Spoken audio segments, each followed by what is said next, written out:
When I found that I was a prisoner, a sort of wild feeling came over me.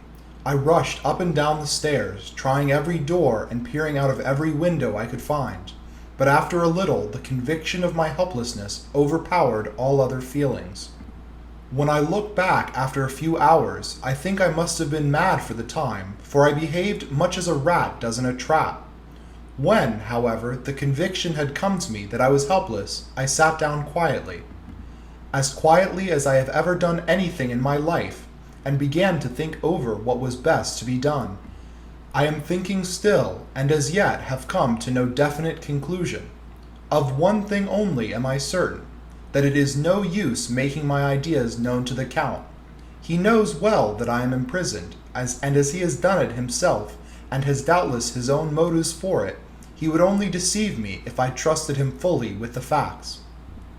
So far as I can see, my only plan will be to keep my knowledge and my fears to myself, and my eyes open. I am, I know, either being deceived, like a baby, by my own fears, or else I am in desperate straits. And if the latter be so, I need, and shall need, all my brains to get through. I had hardly come to this conclusion when I heard the great door below shut, and knew that the Count had returned. He did not come at once into the library, so I went cautiously to my own room and found him making the bed. This was odd, but only confirmed what I had thought all along, that there were no servants in the house. When later I saw him through the chink of the hinges of the door laying the table in the dining room, I was assured of it. For if he does himself all these menial offices, surely it is proof that there is no one else to do them. This gave me a fright, for if there is no one else in the castle, it must have been the Count himself who is the driver of the coach that brought me here. This is a terrible thought, for if so, what does it mean that he could control the wolves, as he did, by only holding up his hand in silence? How was it that all the people at Bistris and on the coach had some terrible fear for me? What meant the giving of the crucifix, of the garlic, of the wild rose, of the mountain ash? Bless that good woman who hung the crucifix round my neck, for it is a comfort and strength to me whenever I touch it. It is odd that a thing which I have been taught to regard with disfavor and as idolatrous should in time of loneliness and trouble be of help. Is it that there is something in the essence of the thing itself, or that it is a medium, a tangible help in conveying memories of sympathy and comfort? Sometime, if it may be, I must examine this matter and try to make up my mind about it. In the meantime, I must find out all I can about Count Dracula, as it may help me to understand. Tonight he may talk of himself, if I turn the conversation that way. I must be very careful, however, not to awake his suspicion. Midnight. I have had a long talk with the Count. I asked him a few questions on Transylvania history, and he warmed up to the subject wonderfully. In speaking of things and people, and especially of battles, he spoke as if he had been present at them all. This he afterwards explained by saying that to a boyar the pride of his house and name is his own pride, that their glory is his glory, that their fate is his fate. Whenever he spoke of his house, he always said we, and spoke almost in the plural, like a king speaking. I wish I could put down all he said exactly as he said it, for to me it was most fascinating. It seemed to have in it the whole history of the country. He grew excited as he spoke, and walked about the room, pulling his great white mustache and grasping anything on which he laid his hands as though he would crush it by main strength. One thing he said which I shall put down as nearly as I can, for it tells in its way the story of his race. We Secules have a right to be proud, for in our veins flows the blood of many brave races who fought as the lion fights for lordship.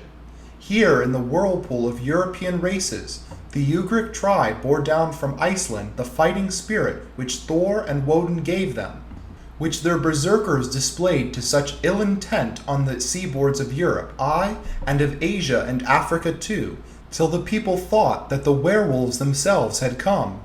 Here, too, when they came, they found the Huns, whose warlike fury had swept the earth like a living flame. till the dying peoples held that in their veins ran the blood of those old witches who, expelled from Scythia and mated with the devils in the desert.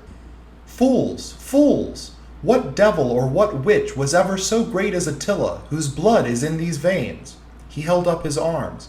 Is it a wonder that we were a conquering race? That we were proud? That when the Magyar, the Lombard, the Avar, the Bulgar, or the Turk poured his thousands on our frontiers, we drove them back? Is it strange that when Arpad and his legion swept through the Hungarian fatherland, he found us here when he reached the frontier, that the Honfoglalas were completed there? And when the Hungarian flood swept eastward, the Szekelyes were claimed as kindred by the victorious Magyars, and to us for centuries was trusted the guarding of the frontier of Turkeyland. Aye, and more than that, endless duty of the frontier guard, for, as the Turks say, water sleeps and enemy is sleepless. Who more gladly than we throughout the four nations received the bloody sword, or at its warlike call flocked quicker to the standard of the king? When was redeemed that great shame of my nation, the shame of Kosovo, when the flags of the Wallach and the Magyar went down behind the crescent? Who was it but one of my own race who as Voivod crossed the Danube and beat the Turk on his own ground? This was a Dracula indeed. Woe was it that his own unworthy brother, when he had fallen, sold his people to the Turk and brought the shame of slavery on them? Was it not this Dracula, indeed, who inspired the other of his race, who in later age again and again brought his forces over the great river into Turkeyland?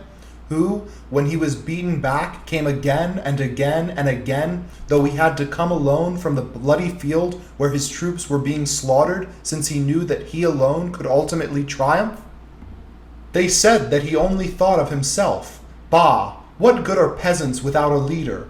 Where ends the war without a brain and heart to conduct it? Again, when the battle of Mohacs we threw off the Hungarian yoke, we of the Dracula blood were amongst the leaders, for our spirit would not brook that we were not free. Ah, young sir, the Szekelyes and the Dracula as their heart's blood, their brains, and their swords, can boast a record that mushroom growths like the Habsburgs and the Romanovs can never reach. The warlike days are over. Blood is too precious a thing in these days of dishonorable peace, and the glories of great races are as a tale that is told. It was by this time close on morning, and we went to bed. Mem, this diary seems horribly like the beginning of the Arabian Nights, for everything has to break off at cockcrow, or like the ghost of Hamlet's father. 12th of May. Let me begin with facts. Bare, meager facts, verified by books and figures, and of which there can be no doubt. I must not confuse them with experience which will have to rest on my own observation or my memory of them. Last evening, when the Count came from his room, he began by asking me questions on legal matters and on the doing of certain kinds of business. I had spent the day warily over books, and, simply to keep my mind occupied, went over some of the matters I had been examining at Lincoln's Inn. There was a certain method in the Count's inquiries, so I shall try to put them down in sequence. The knowledge may somehow or sometime be useful to me. First, he asked if a man in England might have 2 solicitors or more. I told him that he might have a dozen if he wished, but that it would not be wise to have more than one solicitor engaged in one transaction, as only one could act at a time, and that to change would be certain to militate against his interest. He seemed thoroughly to understand, and went on to ask if there would be any practical difficulty in having one man to attend, say, to banking, and another to look after shipping, in case local help were needed in a place far from the home of the banking solicitor. I asked him to explain more fully, so that I might not by any chance mislead him. So he said, I shall illustrate. Your friend and mine, Mr. Peter Hawkins, from under the shadow of your beautiful cathedral at Exeter, which is far from London, buys for me through your good self my place at London. Good. Now here let me say frankly, lest you should think it strange that I have sought the services of one so far off from London instead of someone resident there, that my motive was that no local interest might be served save my wish only. and as one of London residents might, perhaps, have some purpose of myself or friend to serve, I went thus afield to seek my agent, whose labors should be only to my interest. Now, suppose I, who have much of affairs, wish to ship goods, say, to Newcastle, or Durham, or Harwich, or Dover, might it not be that it could, with more ease, be done by consigning to one in those ports? I answered that certainly it would be most easy, but that we solicitors had a system of agency one for the other, so that local work could be done locally on instruction from any solicitor, so that the client, simply placing himself in the hands of one man, could have his wishes carried out by him without further trouble. But, said he, I could be at liberty to direct myself. Is it not so? Of course, I replied, and such is often done by men of business, who do not like the whole of their affairs to be known by any one person. Good, he said, and then went on to ask about the means of making consignments and the forms to be gone through, and of all sorts of difficulties which might arise, but by forethought could be guarded against. I explained all these things to him to the best of my ability, and he certainly left me under the impression that he would have made a wonderful solicitor, for there was nothing that he did not think of or foresee. For a man who was never in the country, and who did not evidently do much in the way of business, his knowledge and acumen were wonderful. When he had satisfied himself of these points of which he had spoken, and I had verified all as well as I could by the books available, he suddenly stood up and said, "Have you written since your first letter to our friend Mr. Peter Hawkins, or to any other?" It was with some bitterness in my heart that I answered that I had not, that as yet I had not seen any opportunity of sending letters to anybody. "Then write now, my young friend," he said, laying a heavy hand on my shoulder. "Write to our friend and to any other, and say, if it will please you, that you shall stay with me until a month from now." "Do you wish for me to stay so long?" I asked, for my heart grew cold at the thought. "I desire it much, nay, I will take no refusal. When your master, employer, what you will, engaged that someone should come on his behalf, it was understood that my needs only were to be consulted. I have not stinted, is it not so?" What could I do but bow acceptance? It was Mr. Hawkins' interest, not mine, and I had to think of him, not myself. And besides, while Count Dracula was speaking, there was that in his eyes and in his bearing which made me remember that I was a prisoner, and that if I wished it I could have no choice. The Count saw his victory in my bow, and his mastery in the trouble of my face, for he began at once to use them, but in his own smooth, resistless way. "I pray you, my young good friend, that you will not discourse of other things other than business in your letter. It will doubtless please your friends to know that you are well, and that you look forward to getting home with them. Is it not so?" As he spoke, he handed me 3 sheets of notepaper and 3 envelopes. They were all of the thinnest foreign post, and looking at them, then at him, and noticing his quiet smile, with the sharp canine teeth lying over the red underlip, I understood as well as if he had spoken that I should be careful what I wrote, for he would be able to read it. So I determined to write only formal notes now, but to write fully to Mr. Hawkins in secret, and also to Mina, for to her I could write in shorthand, which would puzzle the Count if he did see it. When I had written my 2 letters, I sat quiet, reading a book whilst the Count wrote several notes, referring as he wrote them to some books on his table. Then he took up my 2 and placed them with his own, and put his writing materials, after which, the instant the door had closed behind him, I leaned over and looked at the letters, which were face down on the table. I felt no compunction in doing so, for under the circumstances I felt I should protect myself in every way I could. One of the letters was directed to Samuel F. Billington, number 7, The Crescent, Whitby. Another to Herr Leutner, Varna. The third was to Coutts & Co., London, and the fourth to Heron, Klopstock and Billruth, bankers, Budapest. The second and fourth were unsealed. I was just about to look at them when I saw the door handle move. I sank back in my seat, having just had time to replace the letters as they had been, and to resume my book before the Count, holding still another letter in his hand, entered the room. He took up the letters on the table and stamped them carefully, and then turning to me, said, "I trust you will forgive me, but I have much work to do in private this evening. You will, I hope, find all things as you wish." At the door he turned, and after a moment's pause said, "Let me advise you, my dear young friend, nay, let me warn you with all seriousness, that should you leave these rooms, you will not by any chance go to sleep in any other part of the castle. It is old and has many memories, and there are bad dreams for those who sleep unwisely. Be warned, should sleep now or ever overcome you, or be like to do, then haste to your own chamber or to these rooms, for your rest then will be safe. But if you not be careful in this respect, then—" He finished his speech in a gruesome way, for he motioned his hands as if he were washing them. I quite understood. My only doubt was as to whether any dream could be more terrible than the unnatural, horrible net of gloom and misery which seemed closing around me. Later, I endorsed the last words written, but this time there is no doubt in question. I shall not fear to sleep in any place where he is not. I have placed the crucifix over the head of my bed.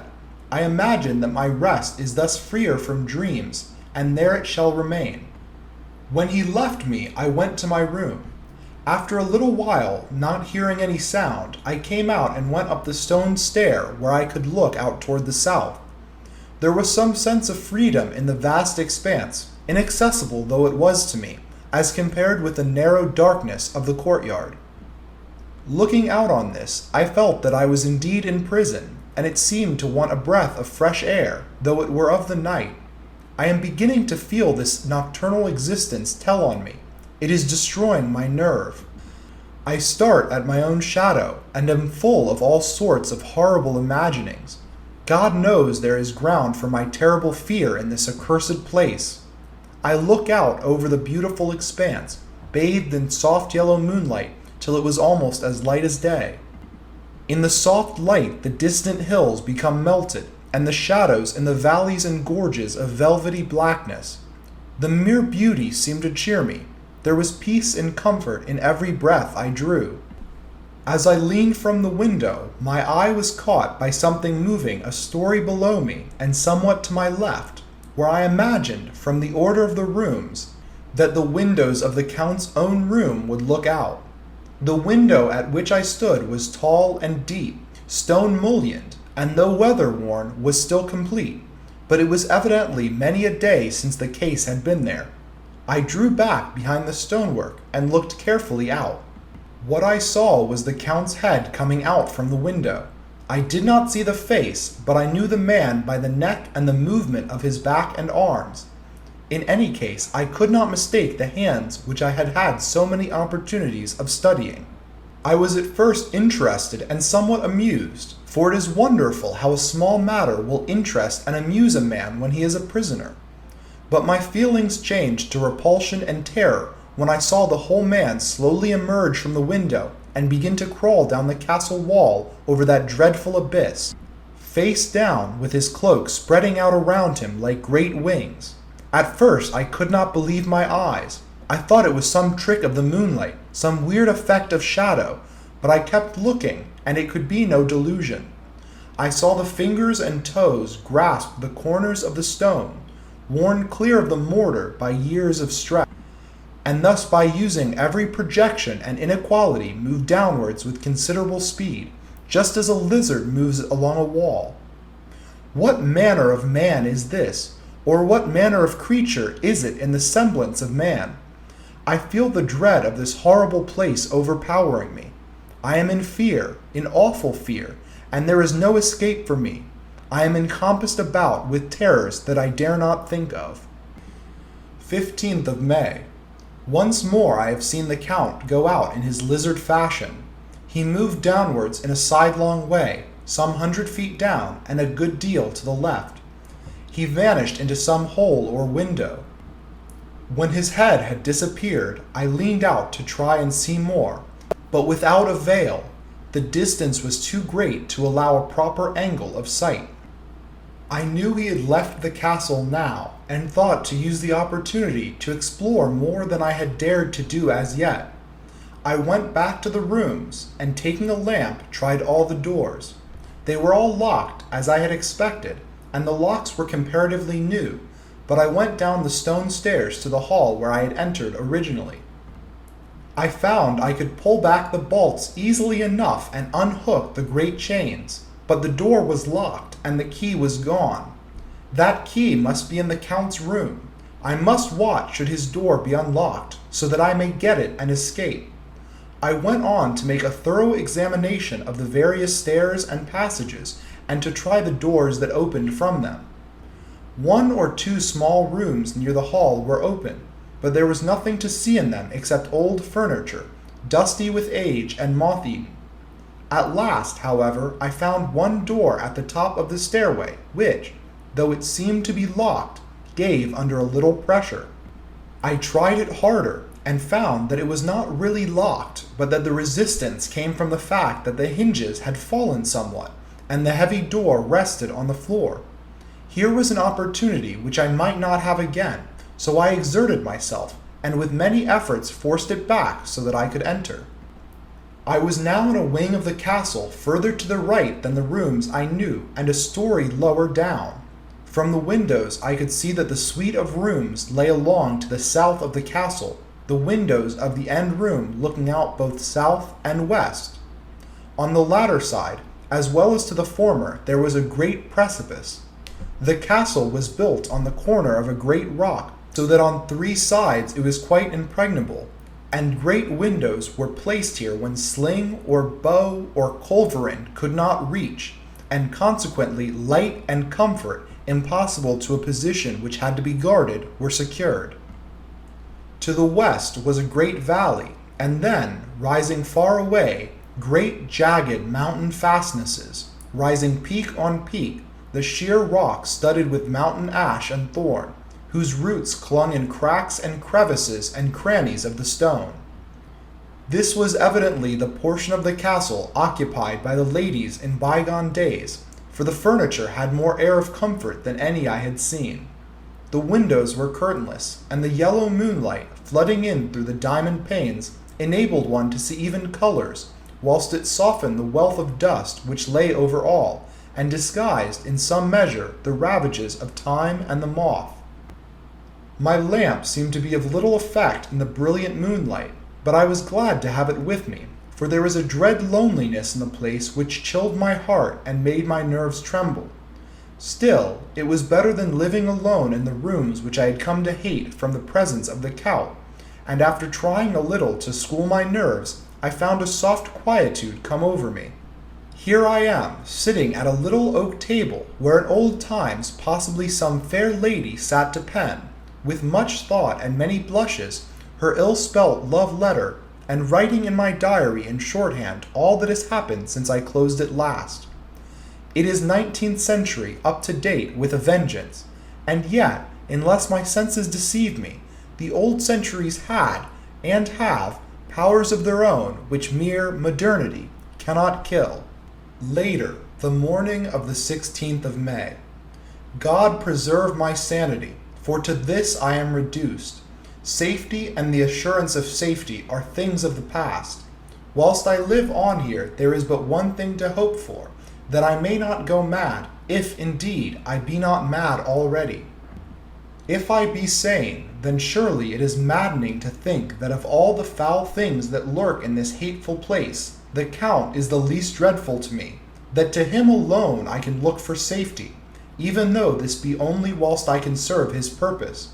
Great God, merciful God, let me be calm, for out of that way lies madness indeed.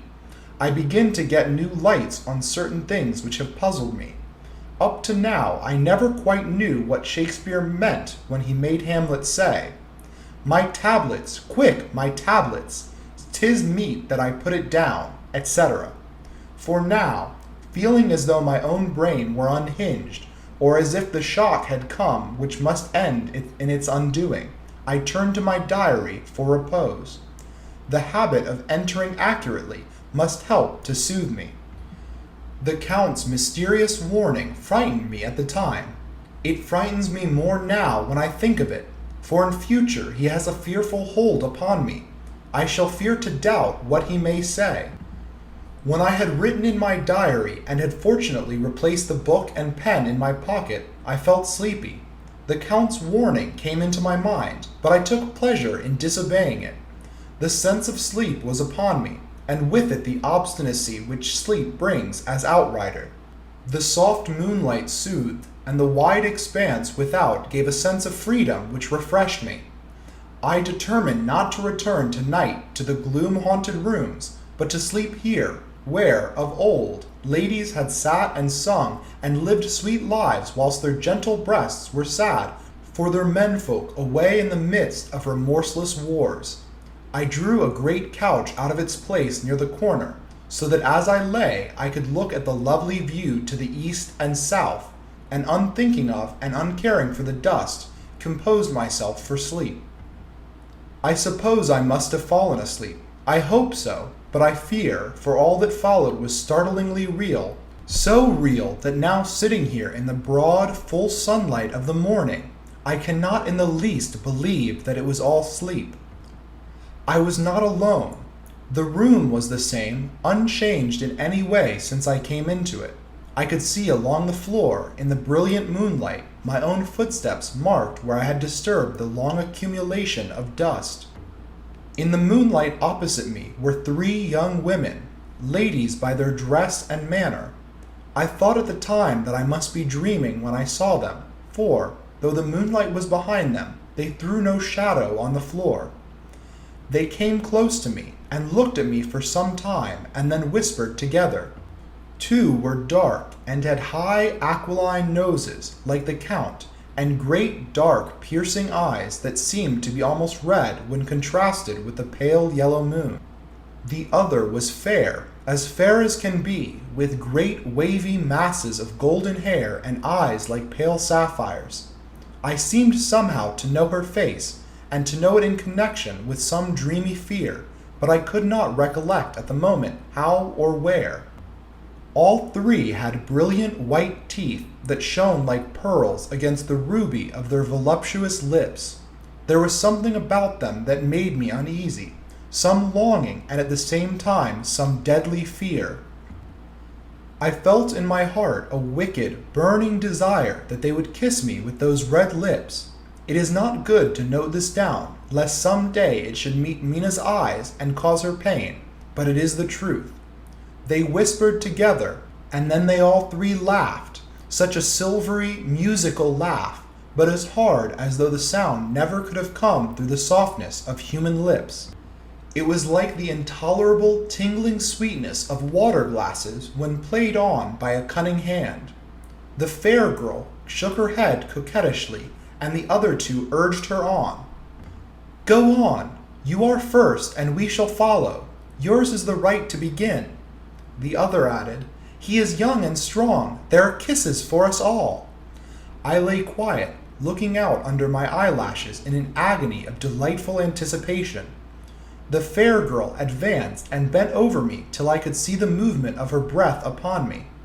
Sweet it was in one sense, honey-sweet, and sent the same tingling through my nerves as her voice, but with a bitter underlying the sweet, a bitter offensiveness as one smells in blood. I was afraid to raise my eyelids, but looked out and saw perfectly under the lashes. The girl went to her knees and bent over me, simply gloating.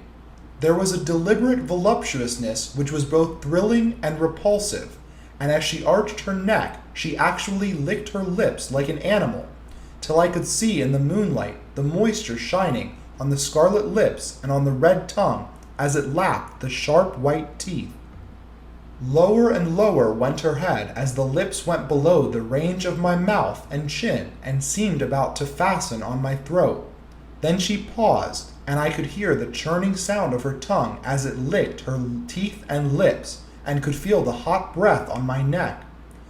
Then the skin of my throat began to tingle as one's flesh does when the hand that is to tickle it approaches nearer, nearer. I could feel the soft, shivering touch of the lips on the super-sensitive skin of my throat and the hard dents of two sharp teeth just touching and pausing there. I closed my eyes in a languorous ecstasy and waited with beating heart. But at that instant, another sensation swept through me as quick as lightning. I was conscious of the presence of the Count, and of his being as if lapped in a storm of fury. As my eyes opened involuntarily, I saw his strong hand grasp the slender neck of the fair woman, and with giant's power draw it back, the blue eyes transformed with fury, the white teeth champing with rage, and the fair cheeks blazing red with passion. But the Count, never did I imagine such wrath and fury, even to the demons of the pit. His eyes were positively blazing. The red light in them was lurid, as if the flames of hellfire blazed behind them. His face was deathly pale, and the lines of it were hard drawn like wires. The thick eyebrows that met over the nose now seemed like a heaving bar of white-hot metal. With a fierce sweep of his arm, he hurled the woman from him, and then motioned to the others as though he were beating them back. It was the same imperious gesture that I had seen used to the wolves. In a voice which, though low and almost in a whisper, seemed to cut through the air and then ring around the room, he said, "How dare you touch him, any of you? How dare you cast eyes on him when I had forbidden it? Back, I tell you all. This man belongs to me. Beware how you meddle with him, or you'll have to deal with me." The fair girl, with a laugh of ribald coquetry, turned to answer him. "You yourself never loved. You never love." On this the other woman joined, and such a mirthless, hard, soulless laughter rang through the room that it almost made me faint to hear. It seemed like the pleasure of fiends. Then the Count turned, after looking at my face attentively, and said in a soft whisper, "Yes, I too can love. You yourselves can tell it from the past. Is it not so? Well, now I promise you that when I am done with him, you shall kiss him at your will. Now go, go! I must awaken him, for there is work to be done." "Are we to have nothing tonight?" said one of them with a low laugh, as she pointed to the bag which he had thrown upon the floor, and which moved as though there were some living thing within it. For answer he nodded his head. One of the women jumped forward and opened it. If my ears did not deceive me, there was a gasp and a low wail as of a half-smothered child. The women closed round, whilst I was aghast with horror, but as I looked they disappeared, and with them the dreadful bag. There was no door near them, and they could not have passed me without my noticing. They simply seemed to fade into the rays of the moonlight and pass out through the window, for I could see outside the dim, shadowy forms for a moment before they entirely faded away. Then the horror overcame me, and I sank down unconscious. End of chapter 3.